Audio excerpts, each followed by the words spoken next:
Colonel Rob Maness has a lifelong record of providing dedicated service to this nation. Having worked his way up from the enlisted ranks to full colonel, he served our country for more than 32 years. He has served as a bomber squadron commander, bomb disposal technician, Joint Chiefs of Staff operations officer, assisted the national security team with the campaign plan for the global war on terrorism. He authored the first theater nuclear war plan and served as the vice commander of America's largest airborne intelligence wing. Colonel Rob Maness is a true American hero.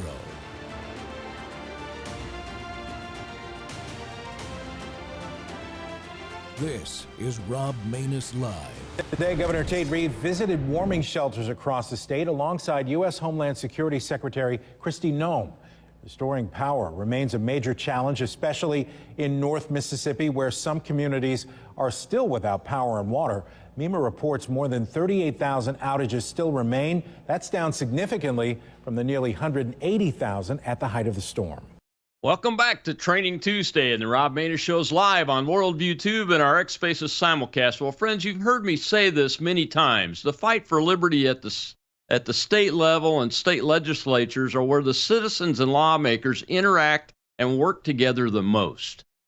In today's society, many Americans feel disconnected and underrepresented by their federal representatives, but state legislators are hard at work for their constituents and in direct contact with them. Most of them are.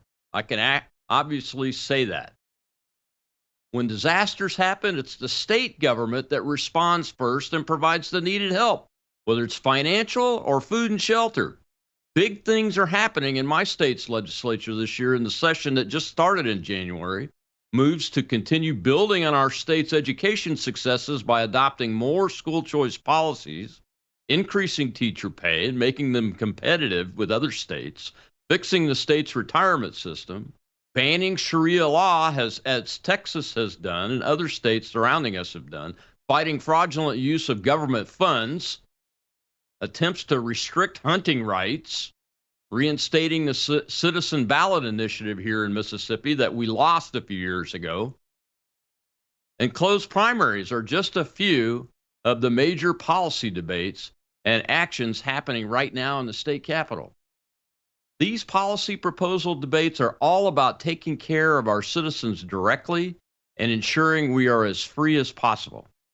Well, my guest today to talk with us about these issues is Mississippi State Representative Fred Shanks. Fred represents State House District 60, which is just east of Jackson, the capital, in central Mississippi, and includes Brandon.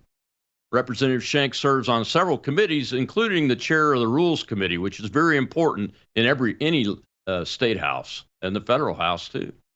He's served as a reserve police officer for the city of Brandon and previously worked at the Brandon Discount Drugs.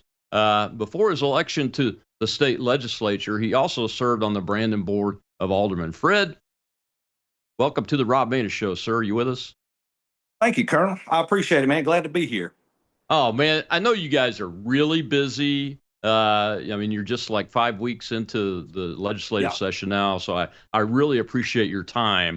You probably heard you probably heard the opening. I'm always harping on my viewers that the real fight is in the state legislatures. I know that the big show on the media is always at the federal level, but the real hard fight is at the state legislature level. So I try to get a state rep in every once in a while, a couple times a year, to talk, especially when you're in session.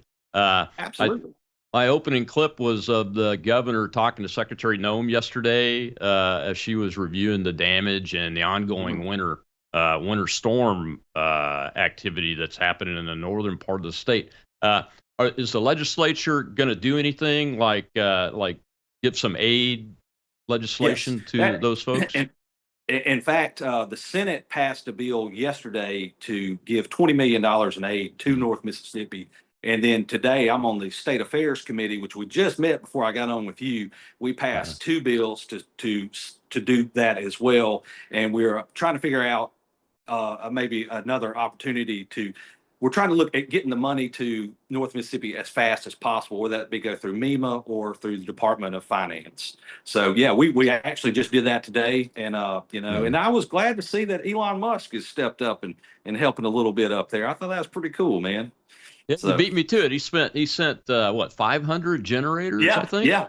And I talked to one of my colleagues who's from up that way, and apparently he's given the discretion of the supervisor. So I hope that works out well. But yeah, I thought that was great, man. I mean, that's just, he didn't have to do that, and that's appreciated. So yeah, I thought that was pretty cool. But Yeah. one thing before we get started, you mentioned you're real big on civics, and we really need to get back to that in a society, because my first cousin is Congressman Michael Guest, and we live very close to each other in Brandon. And we were running at the same time. And I had multiple people coming up to me who knew that we were related, and they were like, "Fred, are you and Michael mad at each other? I mean, what's going on?" And it took me a minute. I'm like, "No, I'm running for Jackson, Mississippi. He's running for Washington, D.C." So, in fact, I still have some neighbors that think I'm in Washington, and I just, I don't tell them any different. So we're fighting for you. There's a sizable difference in the paycheck, I'm pretty sure. Oh yeah, absolutely, 100%, 100%. It's a labor of love here. It is absolutely. That's one of the things that I think gets lost on folks a lot when you say legislature. Most people automatically think the United States Congress, where there is big bucks up there, Right. not just in the paychecks, but I mean, they're dealing with trillions of dollars, obviously, every day, and it just gets lost on folks that Right. these House districts like yours. I mean, how many? What's the population size of a typical Mississippi House district these days? So you try to be in 25,000, and then in the Senate is right at 59,000, and that's everybody. And and in the state house, you don't really have a support staff like you would in Congress. So if I've helped anybody or they need to know something, I'm getting an answer. I'm helping them move from one prison to another. Whatever it may be. It's me doing it, and I have no problem doing that. But you're right. I mean, the Mississippi House is probably the most grassroots organization as far as local government goes. It really is. I mean, I'm on my cell phone. People can text me, call me, even when we're on the House floor, and I'll get back to them. And if they got a problem with a bill, we'll look at it. But yeah, we're really accessible. So. Yeah, there's quite a few bills. Before I go too far along, I got to ask you. All right, this hunting dog bill. What is going on with that? And what in the world? Look, my mom and daddy were raised in Southwest Tennessee, so I mean they got married in Corinth, Mississippi, because she was too young to get married in Tennessee. So there, we have a close. I'm from here now, and I consider myself a Mississippian more than anything else. But I got to tell you, man. My brothers and cousins and friends are all hunters, and I saw that bill and I'm like, what in the heck is going on? Tell folks what's going on with that. So there was a bill. It is dead. Let me preface it. It is dead as a hammer. It is not coming back. But it was to limit dog hunting, which I'm like you. I mean, I hunted, but I never ran dogs, and but a lot of people do. And it would limit it would basically limit you to where you could not do that unless you had, I guess, access to 2,000 acres, and it included deer, rabbit, squirrel, any fur-bearing animal. And it lit a fuse. It was like dynamite going off. And the guy that wrote it hadn't heard much out of him since. He's been pretty quiet, but and that's one of the things. Any legislator can come up with any bill they want to. We have some that do up to 80 bills, and I want to say we have about 4,000 bills at the start of a session. And there's some wild ones. But quickly, here anyway, in Mississippi, people need to look at the author. That's a big telltale sign on whether it's going to go anywhere or not. And so I try to. I caught a lot on that one, and I quickly found out, and we crushed it. But yeah, that one got pretty cranked up. in the Mississippi legislature, if a bill is submitted by a state representative, in your case in the House, is it Yes. their name that's the author, or are there sometimes Yes. other authors assigned to that? Well, no, it would be, so whatever I come up with, or whatever you could come to me and say, hey, Fred, I'd like to do this specific thing. I say, hey, man, that's a great idea, and let's do it. And I'll submit it to our team of lawyers, and they'll kind of check with other neighboring states, maybe see if there's any kind of language out there. And I mean, it really is that easy to get one started. And Mhm. and then from there, it will have my name on it. And the more colleagues I talk to about signing on, they would be a co-author. And Mhm. it certainly helps if you've got a bill and you've got 10 or 12 co-authors. It really helps your case. Because Yeah. if you got your bill, I mean, you got to work it through the whole process, and it's hard to do 1 to 2 bills that you really want. So Mhm. I mean, it's people who Yeah. have dozens of bills. It's almost impossible to work them through the whole process. So Yeah, yeah, I'm glad you brought up the process, yeah, because you're the chairman of the Rules Committee. correct. I have a pretty good understanding of how the Rules Committee at the National U.S. House of Representatives Mhm. works. What's the process of a bill as it relates to the Rules Committee in the State House? So what I do is the House chamber operates under a series of rules which come through me. Mhm. This past year, or when I became rules chairman, one of the things I did is I allowed firearms in the House chamber. Something God got bless brought you. up. God Former law bless you. enforcement, I'm like, hey, it sounds like a good idea. Let's do it. But because we were all probably packing heat anyway up here, so it Yeah. just made sense. But we'll do that. I will also do any proclamations or resolutions on guests. If you were to come here, I'd have something written up for you and introduce you, and all those types of things go through here. And then the speaker is actually on my committee. He and the Okay. speaker pro tem. So the speaker can send any piece of legislation he wants to through the committee, if he's trying to use it, strategically, so to speak. Mhm. So it's pretty wide open, but it is the busiest committee here. We usually meet every day, where most committees probably meet once a week. So Yeah, yeah, that sounds very similar to the yeah. federal level. That is the busiest committee group. I know some folks that are on that up there. They quite often get in trouble. Some of them do. Oh yeah, yes. We're not trying to do that here, but No, but nobody is ever trying to do that. But sometimes you got to make a that's right. decision on something that's not That's something right. you That's right. So necessarily are it's gonna be loved yeah, by the public especially. The yeah. so there's some big priorities that Speaker White Mhm. has this legislative session. And I kind of got the HB2 discussion reserved Yeah. for the next segment, but I want to start it now. Uh, Uh-huh. so what are his top 5 priorities for this session? Obviously, the school choice bill is one of them. Well, I mean, I'd be real honest with you. School choice has kind of sucked the air out of the room. It has Yeah. been, and generally, when you do something that big, you'll kind of wait till session gets going. But we came Hmm. out of the gate on it, and it's already over at the Senate, and they may Hmm. take it up Thursday, is what I hear. Uh, but that was primarily the biggest one that he had. Some of the other things, some of the other big ones that we're working on, actually working on today, are pharmacy benefit managers, some reform there. And what that'll do is that'll help our independent pharmacies, which are in all of our communities and are part of the community, and helping that way. So we're doing that right now. And Yeah. then I would say, we're, I think he had mentioned it too, the ballot initiative. That's something that Hmm. I was the Constitution chairman, and it goes to that committee, and I worked on that for 3 years, and then I kind of passed it to the current chairman. We're bringing that back up, and I believe the Senate has a bill. So looking to restore that, which we should do. So Yeah. out to that, we also have, and you mentioned it as well, a big teacher pay raise. Hmm. We'll be taking that up, I hear, on the floor tomorrow. So we're Okay. we're getting So getting pretty cranked up on that. So that was one of the questions I had, because I have, and I'll be honest, I haven't had time to go through the HB2 line by line Yeah, yet, like a it's a lot of you lot. guys probably have. It's a Yeah. lot. I was wondering if the teacher pay raise was part of the House's piece of that, but so it sounds like it's a single issue bill Well, on that. it's That's a sort good of. So idea there, if it is. yeah.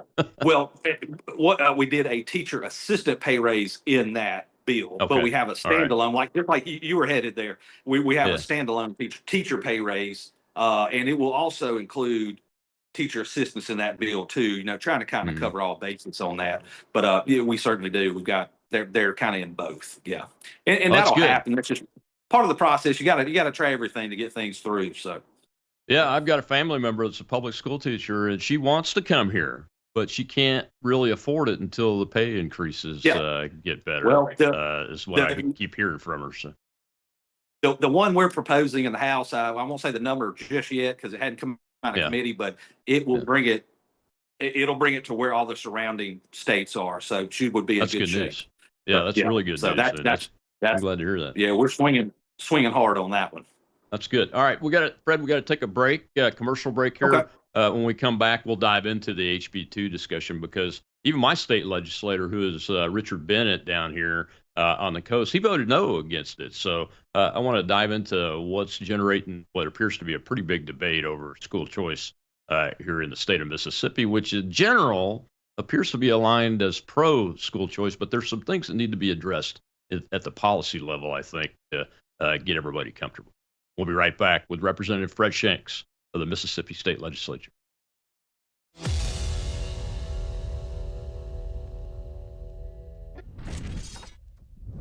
You woke up with a sore throat and a low-grade fever. You know you are getting sick, so here's your choices. You can get sicker and miss work.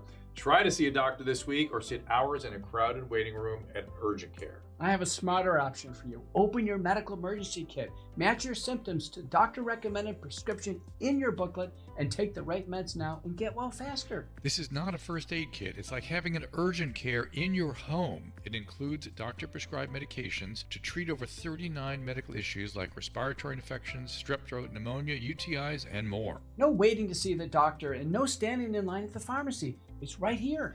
Every home should have at least one medical emergency kit, and here's how to order. Go to worldviewhealthcare.com. Your kit to treat dozens of common and serious illnesses is rushed to your door. worldviewhealthcare.com. That's worldviewhealthcare.com. The emergency kit available at worldviewhealthcare.com. Make sure you don't have to go to urgent care. I got pneumonia. I didn't have to go. I took this last year. Stayed at home, went to bed.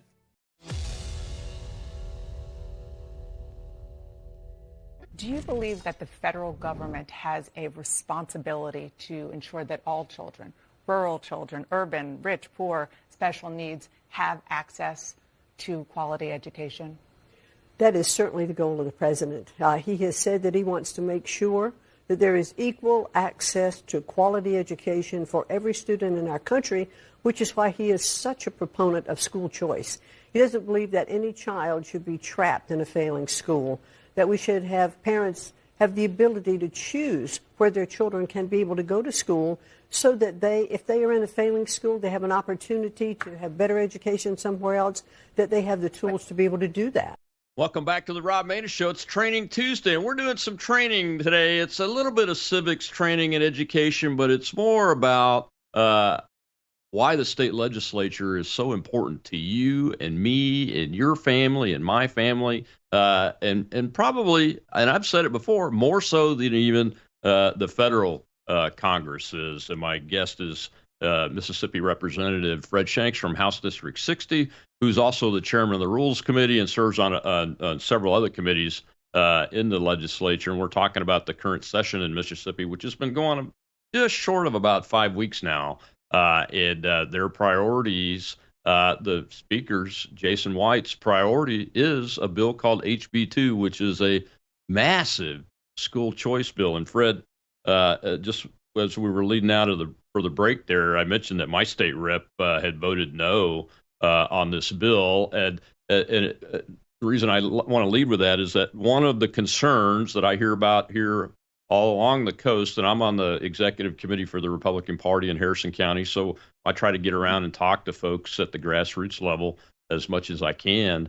And we've been talking about this bill for a long time, much longer than just before the session started, because it's a good subject. I think the people of Mississippi want kids and parents to be able to make the right choices for themselves in general, like Secretary McMahon said Donald Trump wants to do. And everything. But one of the big concerns down here is that we not throw the baby out with the bathwater, so to speak. You know, the Long Beach schools where Representative Bennett is, most of his district is. I'm in Gulfport, and I'm in a small part of it though, but most of it's Long Beach. Is the number one schools in the state. So they don't want to put policies in place that harm the ability to keep that performance even improving over what it is now. What is going on with this bill? Is there anything you can talk about that might resolve that issue or address that issue for folks? Well, you're right on the money. So you got the good school districts. They look at it like, we got a good thing going. Everything's Mm-hmm. working okay. We don't want to change anything. And then you have school districts like where Speaker Jason White, where he's from more of a rural area where, school choice would benefit kids. And it's very, very contentious. I want to say, outside of me voting on the Mississippi state flag, that was the most contentious vote I'd ever taken up until this one. And I would say this one's right there with it. And it's just, you've got there's that easily. That's what it comes down to. I think the main thing to do is to reach out to the communities. And it was a huge bill. It was over 500 pages. So just the more education on it is what would help, just the flow of information. But it comes down to that. People have good school districts. They just don't want to, they fear messing with it in any way. And obviously this is a sweeping change, to that. So, but now there is some, opt out type clauses where if a school is at capacity, then they cannot accept, any other children coming in. There's some things, but it's still just kind of up in the air as far as kind of where it's going to go when it gets, when it actually hits the Senate committee. Yeah.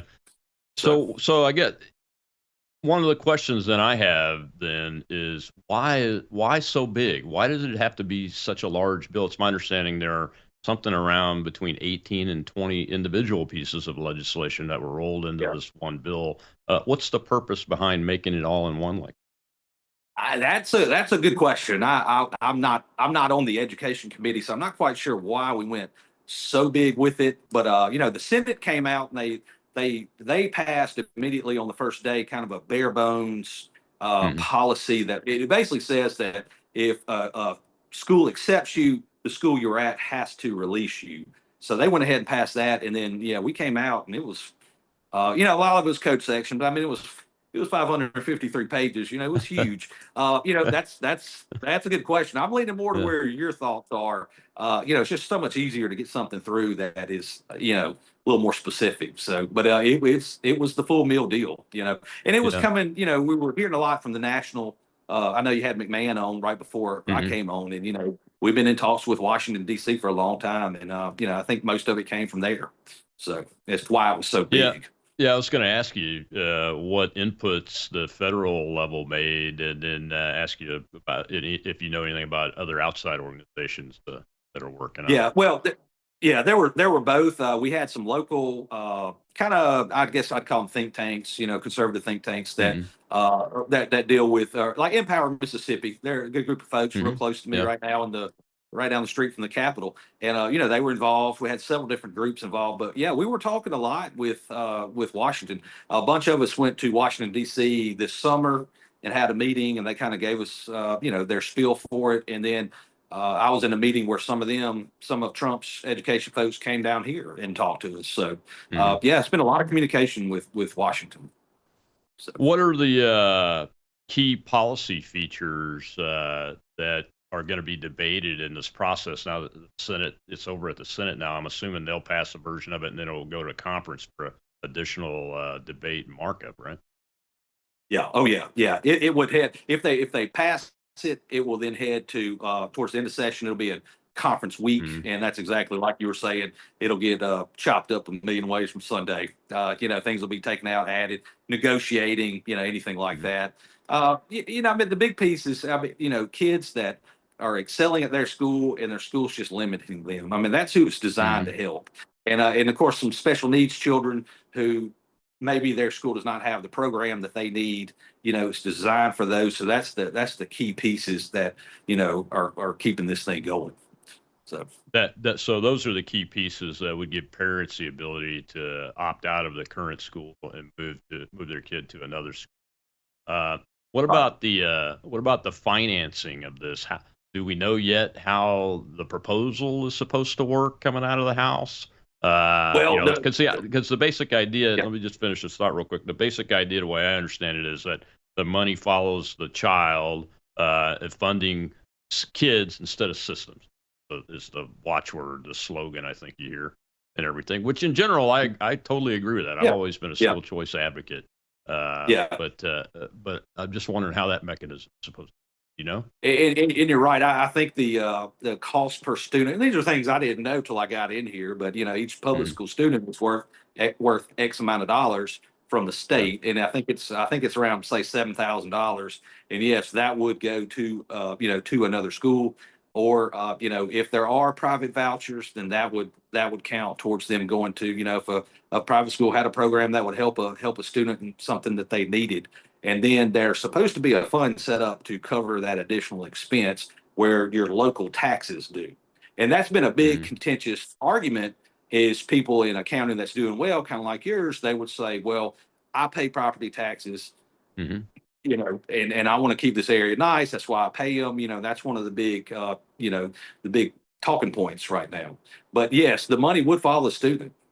And then, like I said, from there, now that would probably change, I would imagine, once it gets to goes through committee and the Senate does whatever they're going to do. I would think Yeah, I would think because the money additional is money. not Yeah. the when you hear the phrase, at least in my past experience, when I hear the phrase, it costs X amount of dollars per student to educate a Yeah. student, not all of that X amount is generally coming out of the direct property taxes. A lot of that comes from grants from the federal government, Sure. those kind of things. I've heard, but I haven't been able to confirm this yet, that there would be a split to where the non-tax dollar funding would stay with the school giving up the student, and only that direct tax money would go with the student. Yeah. Does that sound right?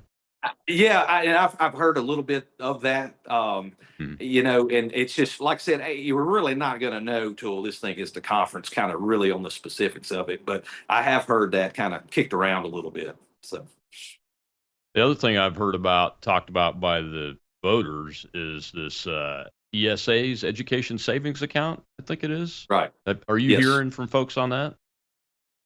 Yeah, and that's kind of split in my community on people being for it and against it. Mhm. And yeah, I mean that's a massive talking point on both sides. People Yeah. argue against it and for it, and absolutely that's a huge piece of it on kind of where people's thoughts are about it. So Yeah. now does that stay? I would just my thoughts on it. I would think that might not make it. Mhm. Once it gets to the Senate is my guess. So. Yeah, because that would remove control of the funding Right. completely from any oversight of the tax dollars, That's and right. That's put right. it back into citizens' hands directly. Yeah. I Yeah. would want some kind of oversight to happen Right. somehow on that. Yeah. I mean, you're exactly right. And then Mhm. say if it's a private school, they're a private for a reason, and they don't want somebody Mhm. coming in kind of telling them what to do. So that's another big issue, with that. So Yeah, one of the other absolutely. issues I wanted to ask you about is I am on the private school. I'm glad you brought that up. On the private school issue, uh, here's the comment I heard from a grassroots person that's paying attention to this, and a parent, grandparent, is that the bill seems to be leaning towards helping private schools more than anything else. And they have concerns about that because these are public tax dollars, Sure. So Sure. anytime we have that going to a private organization, I think we should be concerned. As a matter of fact, we're going to talk about that fraud in the Yeah. last segment of the program. Yeah. Are And, you and, and hearing you're that? right. And again, but then the Mhm. counterpoint to that is that's a big part of it. But the counterpoint is, the parents that are sending their kids to private school now, well, they're still paying property taxes for a Mhm. school they're not using. So that's another big issue. And do the private schools want big brother, so to speak, coming in and trying to tell them what to do? Is it worth it for them to do it? Mhm. If that happens, yeah, that's another big, Yeah. huge discussion right there. Absolutely. Yeah, well, we got to take another break, Fred. When we come back, I want to keep this discussion going for a little bit on schools because I'm a big homeschooler. I homeschooled my youngest son in junior high and high school, and I've heard there's a bill or two associated with that, and I want to find out what we know about HB2's impact on the homeschool situation specifically, because it's very important to be able to homeschool your children when it's necessary to get that job done. So we'll be right back with Mississippi State Rep. Fred Shanks from House District 60 up in Brandon, Mississippi.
Immigration issue. Yes.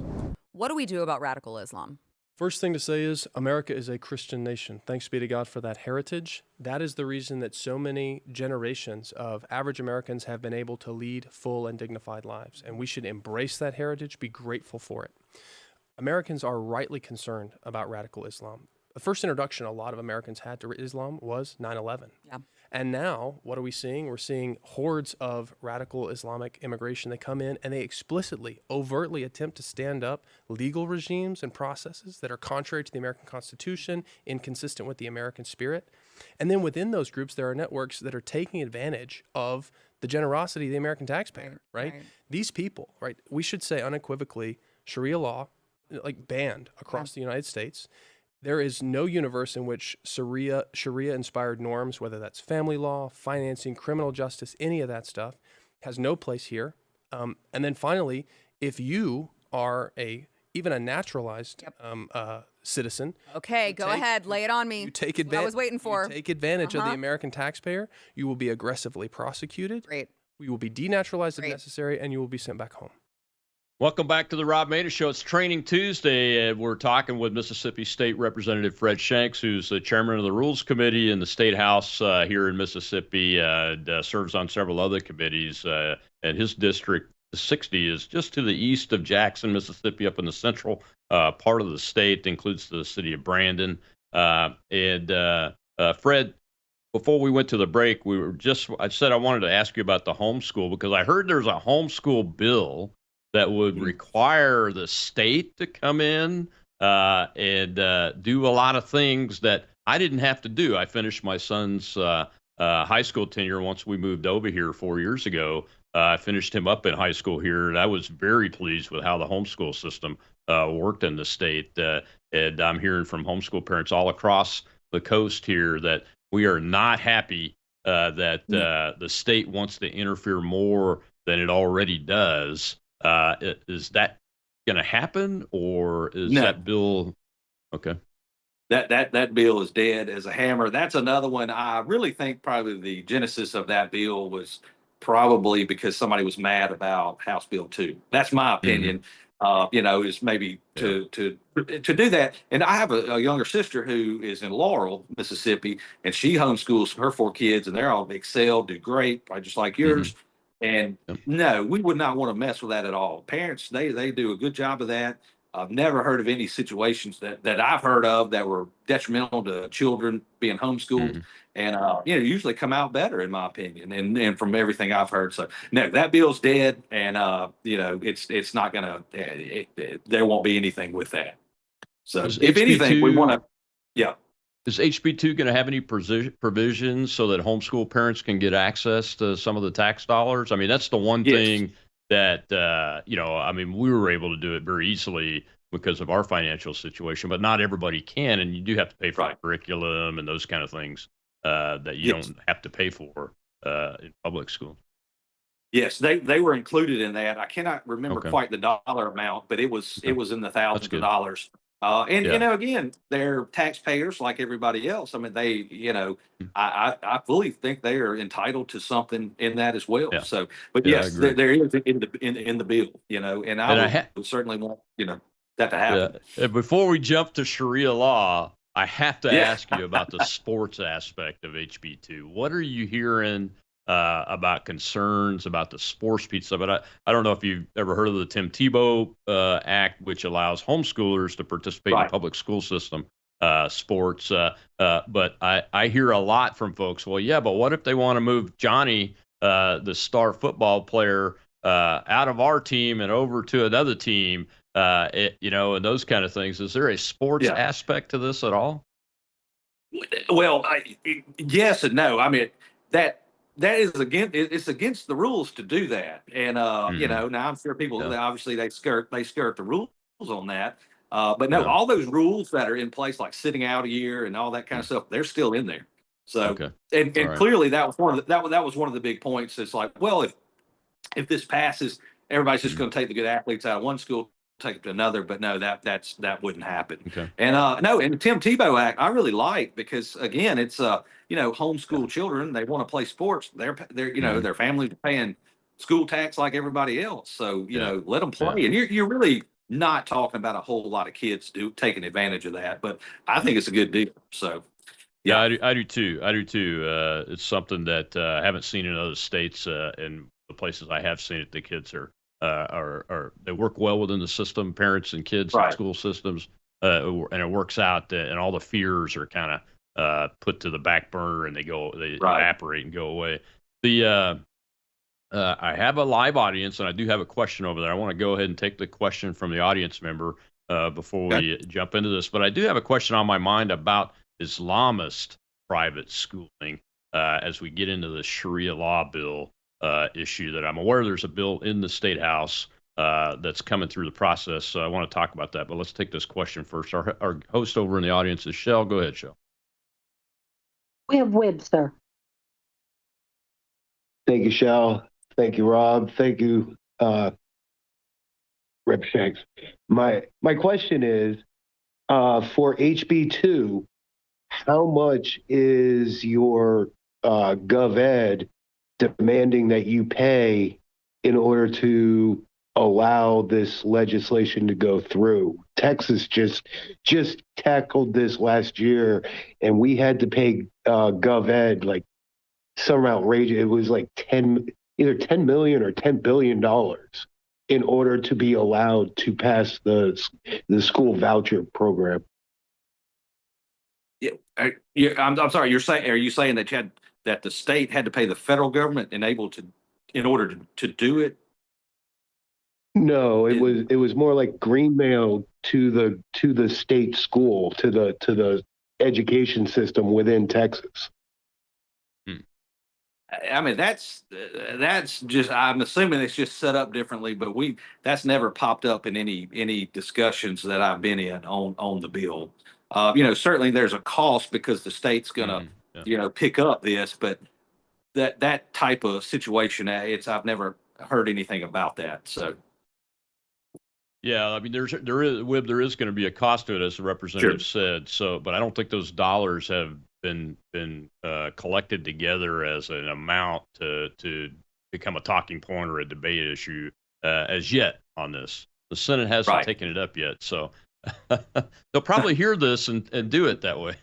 There you go. Yeah, you never know.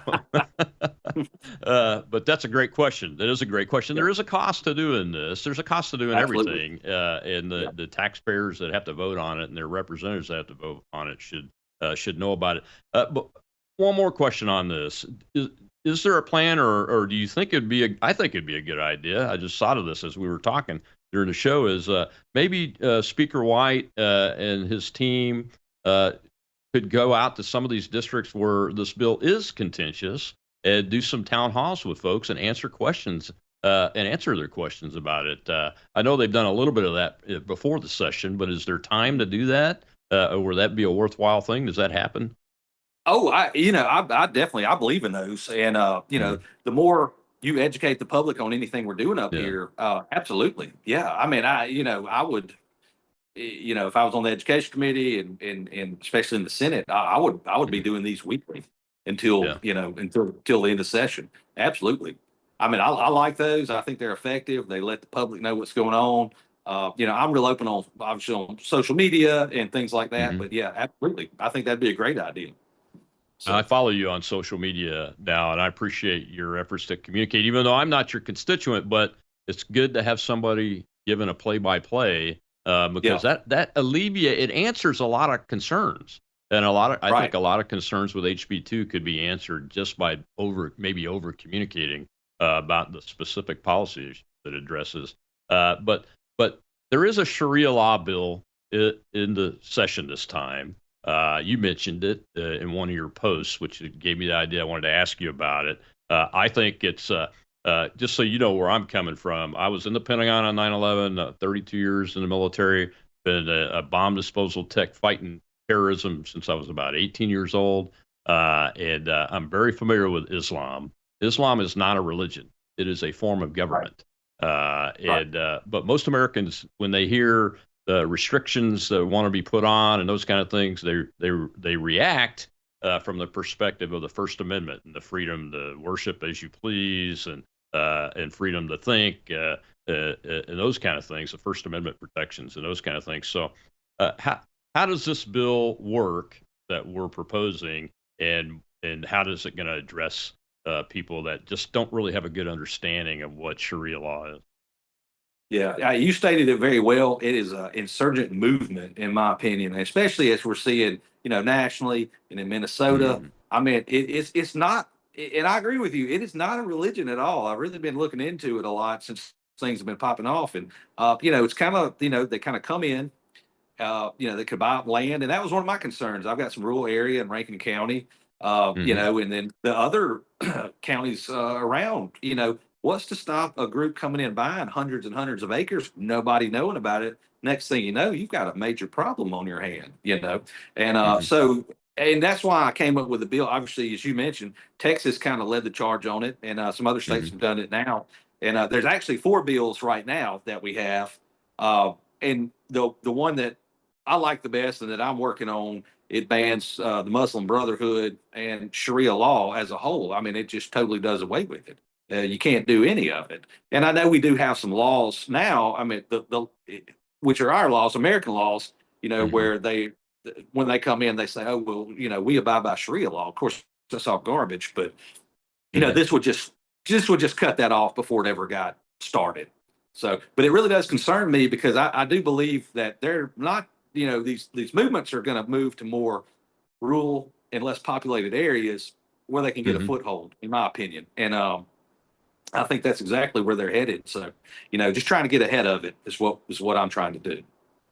Well, yeah, I mean that's where all of these movements go. Look, the United States of America is a vast country. Right. Having spent my life flying over it, a large part of it, flying over this country back and forth, it's huge. So the rural parts of it vastly outnumber the Yeah. urban Yeah. parts, and it's easy to just hide in the shadows, so to speak, Yeah. or just people not pay attention to you That's because you can right. go And out and do your own thing because we like yeah. freedom, you know? Right. I don't want to trample on anybody's rights Yeah. or or infringe on anybody. Hmm. But like I said, this is not freedom of religion. This is not. That's not what this is. Yeah. It's Exactly. they're slowly trying to either outpopulate us and take over, and that's just. Hmm. I mean, we're looking at it. Our eyes are not lying to us right now. Well, And what an ultimate slap in the face to you and your career trying to yeah. stop this, and Yeah. then here it is right Exactly. in our own backyard. So,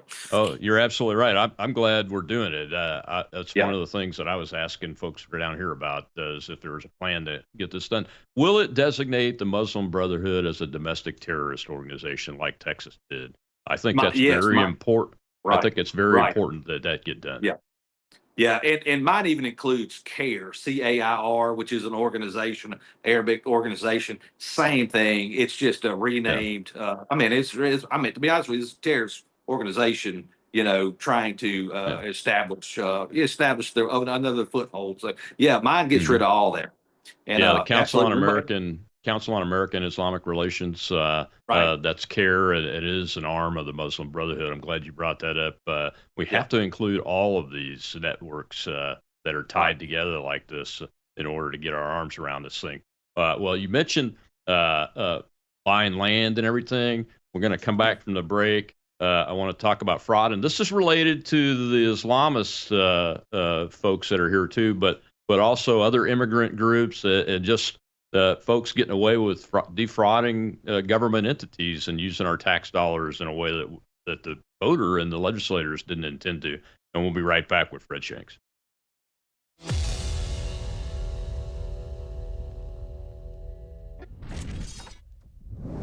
News is moving faster than ever, and so are we.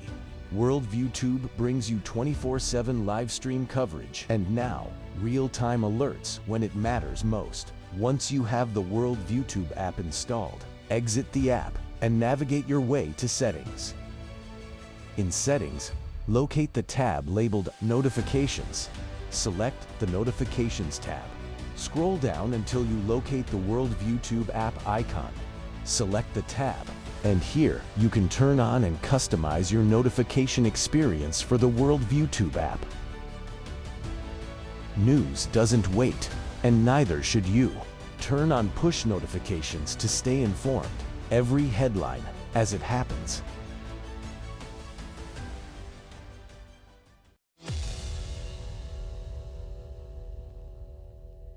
It is Mississippi's largest ever public embezzlement scandal. $77 million in federal funds meant for child poverty reduction programs, employment assistance, and child care services. But the money was allegedly spent on homes and cars, luxury drug rehab, and on sham nonprofits.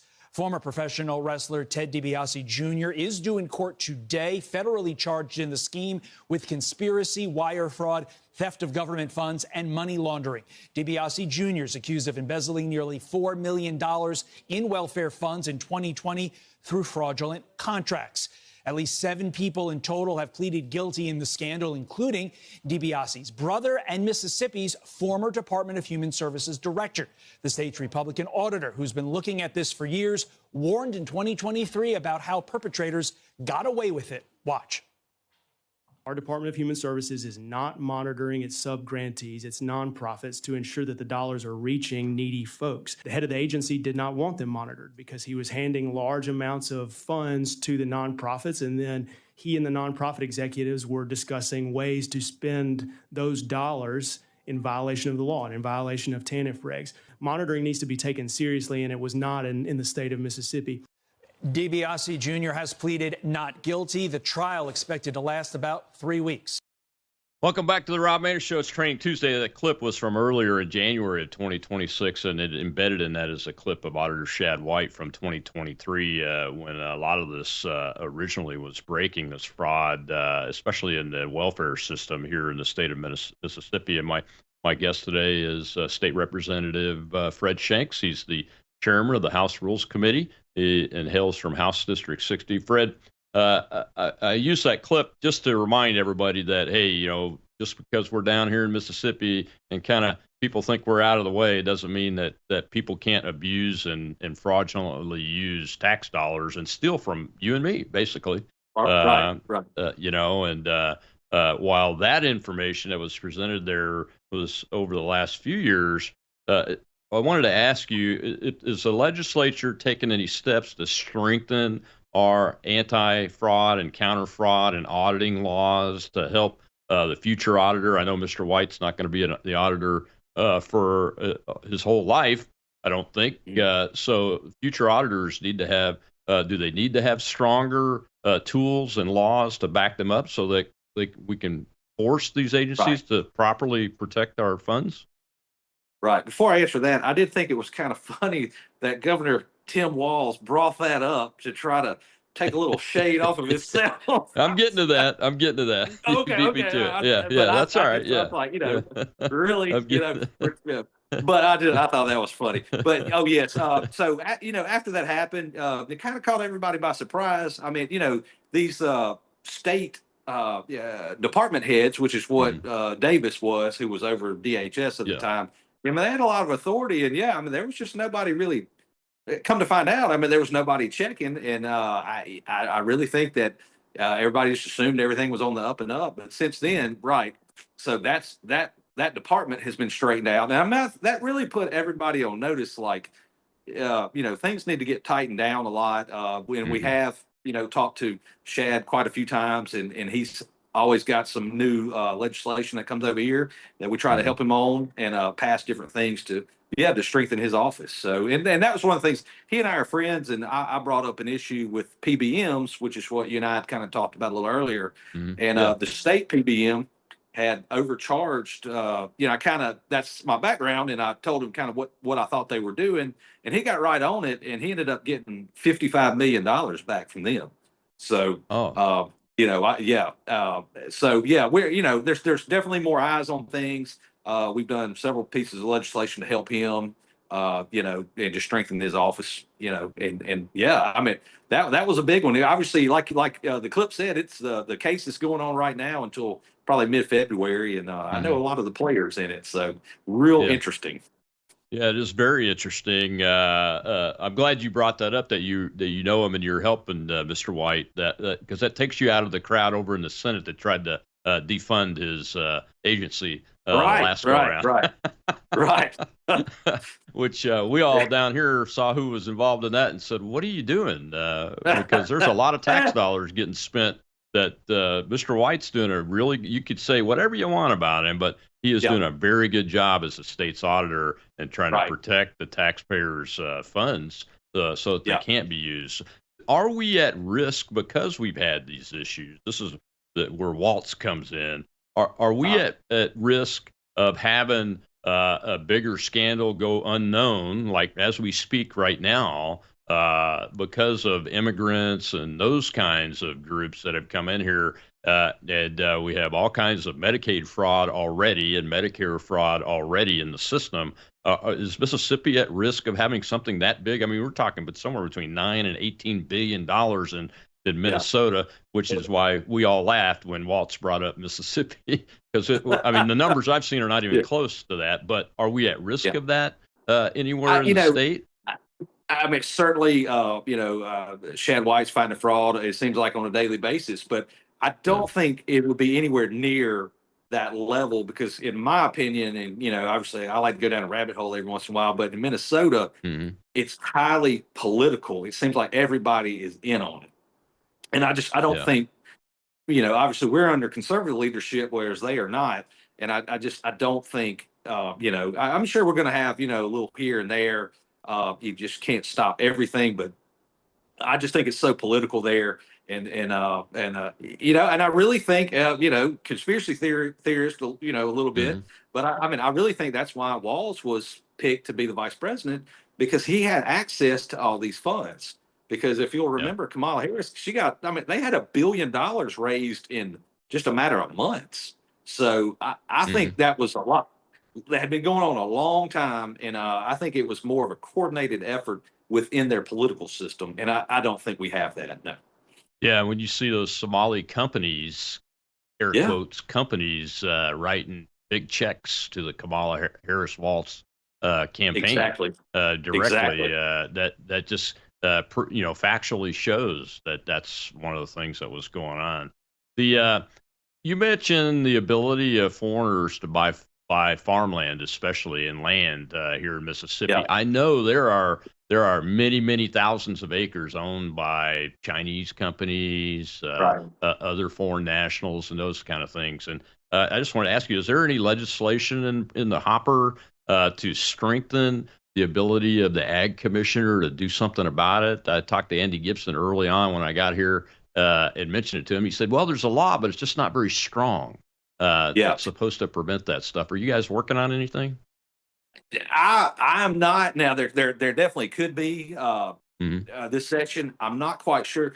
and we got into those discussions a couple of years ago, and they kind of always have popped up. I'm not quite sure why they didn't, get any further, because I want to say the largest landowner out of like a foreign landowner in Mississippi is from the Netherlands, which I found interesting. I Yeah. didn't know that. Kind of started looking into it, but I believe the talks kind of got into, well, how do you, how do you go about doing it? I mean, are you singling out China, basically? Yeah. Because that's the bad guy, and how does that go about? And like I said, we talked about it, and I don't, I really can't remember that we brought it back up since then. There could be one now, or there could be one in the Senate, and that's just something I'm gonna have to check on. Yeah. But people are aware of it, and I don't think we've really had any problems, so to speak, with it here. Yeah, I mean, obviously, it could always become a problem, I'm sure, but I think everything's kind of maintained right now. So, Yeah. but it is something we are aware of. Yes. Yeah, I hear that a lot from the grassroots. I'm part of the Conservative Coalition of Mississippi as their state vice president. So I do get around the state a little bit and talk to grassroots voters and activists. And that question comes up quite frequently. So maybe we can work together on trying to address that. What are you hearing, if anything, from friends that colleagues really, about these that have voted against the school choice bill as to some of their concerns and how they could be alleviated? Are you hearing any? Are you guys having any discussions amongst yourselves? I mean, in my opinion, kind of right now, there's a line in the sand. That's really, that's not a good answer, but that's kind of where things are right now.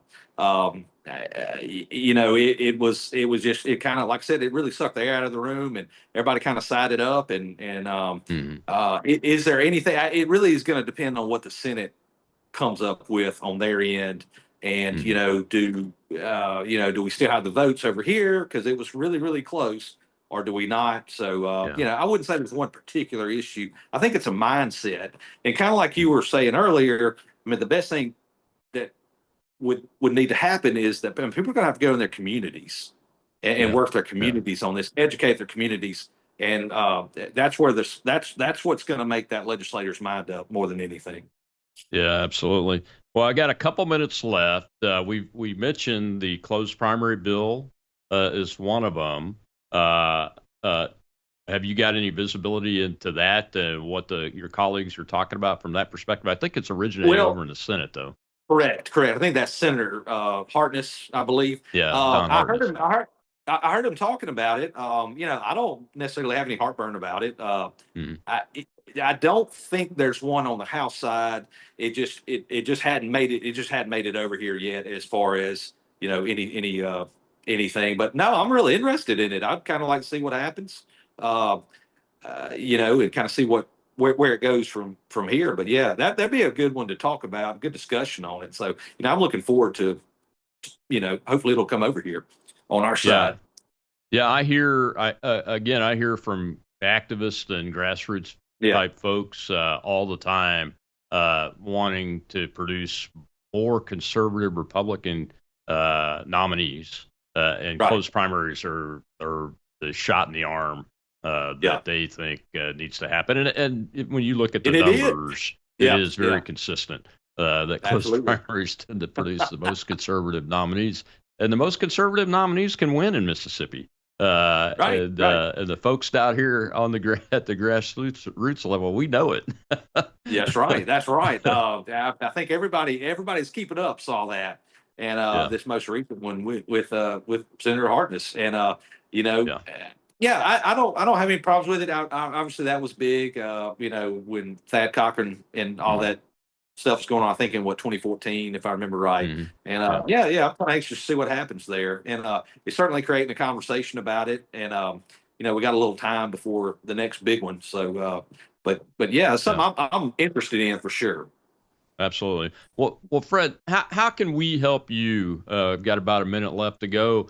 Tell folks how we can help you guys in the legislature right now as you're going through this session. I think the best thing to do, and if you're a conscientious legislator, you're going to listen to your people, And now I listen to anybody. I'm kind of out there on social media more than a lot of my colleagues, and I'll help anybody. But when somebody if you like a bill or don't like a bill, let me know. You can find me on, just pull my name up, Fred Shanks, on Facebook. That's kind of where I do most of my stuff on. And if you get my phone number, that's fine too. And shoot me a text or private message and tell me, I'm for this bill or not, and here's why. I mean, I like to help people, and and the more that people are clued in on what we're doing, the better. And which HB2, a lot of parents were opinionated on both sides, and they were really, really keeping up. They knew the terminology we used, and this was the first time I'd ever really seen parents and have kept up like they did and knew, like I said, like the terminology we use here in the chamber, which is where we're in right now. They were knowing that, and I thought that was pretty cool. So that is yeah, pretty I mean, cool. just Well, we'll get you back. It's we'll good. get you back, especially when the budget stuff starts. I want to get you back when that starts. Thank you so much for spending this time with us today. And go follow him on Facebook, guys. He keeps you well informed. Thanks a lot, Representative Franks. We appreciate you. I'll see you soon, I'm sure. Tomorrow, Whistleblower Wednesday, Mike Howell, the leader of the Oversight Project, is with us. And man, do we have a lot to talk about from a weaponization of government perspective. I'll see you then.